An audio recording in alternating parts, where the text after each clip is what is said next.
Hi, this is Marcia from Markets of Sunshine coming to you from sunny Florida today. And we are going to get a inspiration today for our 2022 photo journal needlebook project. And we're going to expand it every month.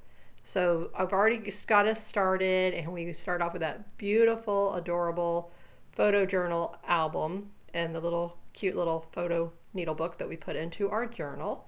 So today I'm going to show you the inspiration of what we're going to work on to put in our photo journal for the rest of 2022. And we start off in January, so I wanted to give you a heads up now so that you can collect all of your supplies.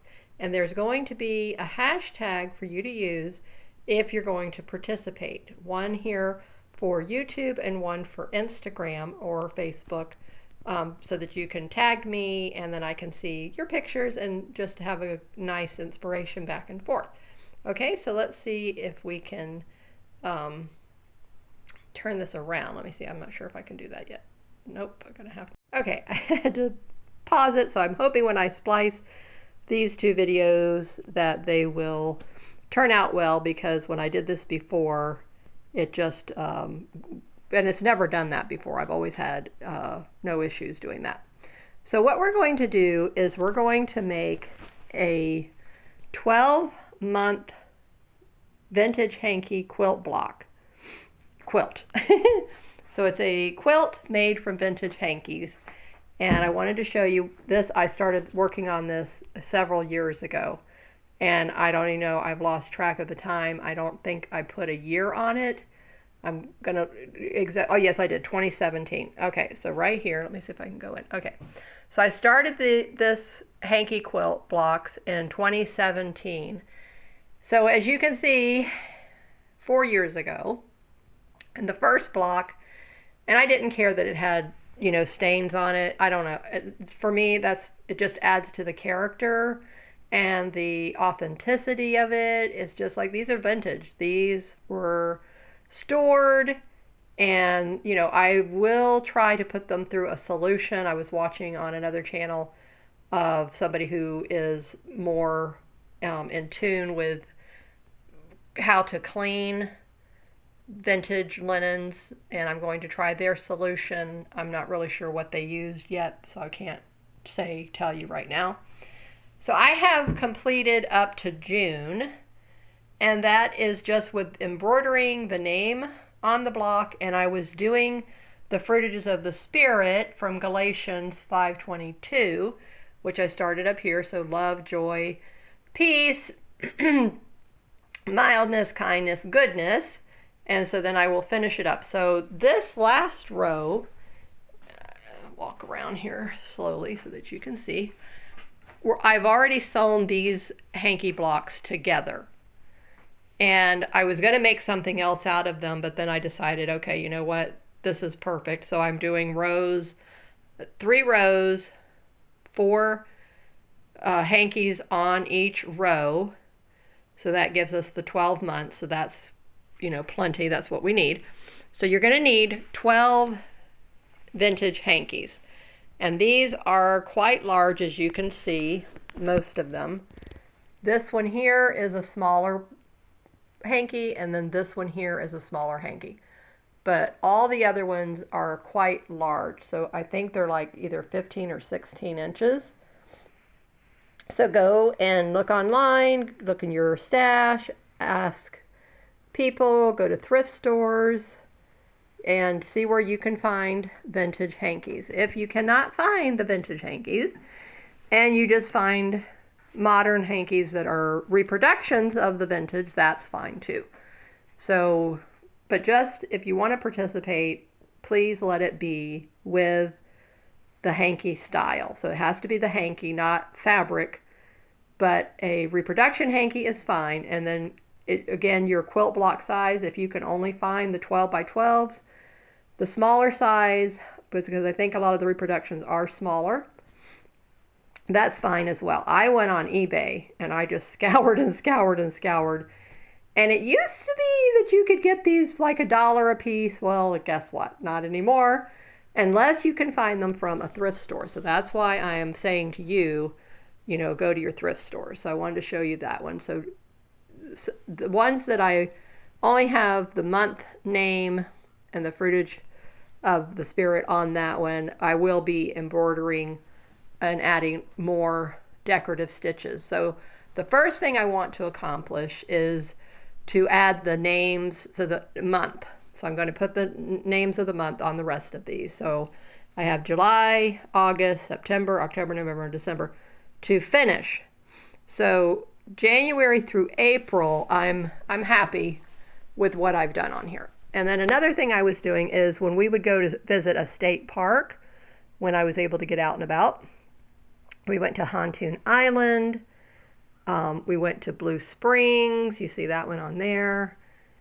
And so I was trying to, document the state parks I was going to, in addition to the Fruitage of the Spirit. So I thought that was a cool addition. And as you can see, I put hearts in between here, and this, I just put the state park here. So I will go on this block, and I need to do more decorative stitching, and I'll probably just do an outline stem stitch all around these. So that's going to take me, so each month, so we have a whole month for you to decorate each of your hankies. Okay, this one I've already done extensive French knots all over that, as you can see. So all of the flowers have the French knots added in addition to the Fruitage of the Spirit. So what I'm going to do now with the rest of these is I will put the year, the date now that I started working on these again, and then I'm going to figure out what other fun thing that I can stitch on this that will give me a documentation of that month, what was happening, whether it's something in my garden. So I've started this whole friendship garden journaling lifestyle, which I have a website if you want to sign up for that mailing list to be a part of that little community and everything that I'm offering and doing on there. Feel free to head over to that. I'll put that link in the description below, and you can join my mailing list. And I give digital freebies every month and lots of things that I'm doing. My Pen Pal mailing list is a freebie. The 52-week snail mail challenge list is a freebie. And the 52-week poem challenge, that is kind of going very slowly. So I haven't really pushed to get more people signed up for that yet. So I'm going to start doing that for January and see if we can get at least 4 volunteers a month to submit their own personal 1-sentence poem. So it's not anything that's difficult, but if it's going to take me a lot longer to accomplish, because like I said, I haven't really been pushing it, but this is something I really want to work on. So right now, the little poem challenge is on hold, but if you submitted a poem, then you have received the list that was started and completed up to this point. So I think I have just November's completed, but December's I haven't started any of those poems yet. And I believe I have one of the ladies, Annette, signed up for submitting a poem for December, so this month, and so I'll get hers, and then I might write ones for the rest of the time. I'm not sure, but I am going to ask the others that signed up if they would be wanting to contribute more to that poem challenge. That would really help me out. So 1 a month. So if you've already signed up for that 52-week poem challenge and you would like to help me out to complete it, if you just want to submit 1 poem for the rest of, so let's see, what did I have? I think I have October and November. I'll have to go back and look. And so I would only need 10 more months worth of poems to complete 52 weeks actually. So anyway, I will send out a message about that to all those who've already, been participating. Okay, so the supplies you will need again are 12 vintage hankies, any size, or vintage reproduction hankies, any size, and embroidery stitching on the hankies, and we're going to do a sampler in our photo journal needle book. So that's going to be one of the projects that we'll be doing next year. So we're going to have a sampler page. And then each month we will stitch these together. So I'll show you my stitching as I go along. And then you can use the hashtag, and photo journal needle book is going to be our hashtag. And then MOS for Markets of Sunshine, photo journal needlebook is another hashtag, but then just photo journal needlebook is going to be the hashtag. And I think I'll put 2022 on the end of that, so that it just more designates it for this little challenge project, more of a project than what we're doing together. So is that fun? I think that's going to be a lot of fun. And if you need embroidery floss, these are the other supplies that you'll need. So embroidery floss, and I make these little butterfly cards to put mine on to make it look more decorative. This is usually the kind of thing that you'll get it on, and then this is what it looks like when it comes from the store. But then you can open it up, and then you can make your own cute little die cut template and then just wrap it on there. Just something more, it just makes it more fun. It just adds that more element of fun to it. Of course, embroidery needles you will need, a pair of scissors, an embroidery hoop, and I would say based on the size of your hanky, I think about an 8-inch embroidery hoop. You don't need one that's the same size, huge of your hanky. You want to work in small sections anyway, and so I think I use an 8-inch. I'll measure mine again and show you.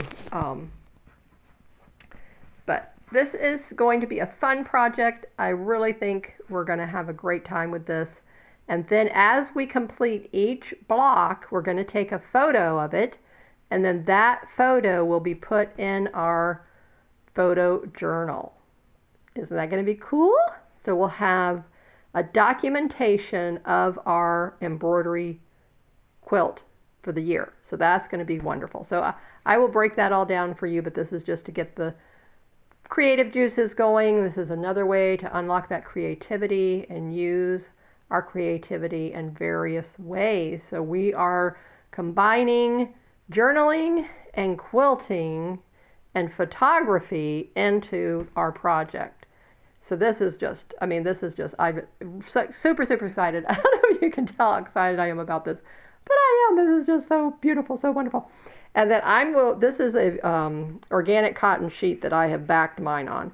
So each hanky I have cut a muslin fabric to back it on, and then I put those two together in the embroidery hoop, and then as I'm embroidering, then that puts those two pieces together. I did not sew around the edges of those yet. And then those two pieces, because hankies are very thin, are going to be put onto the cotton fabric.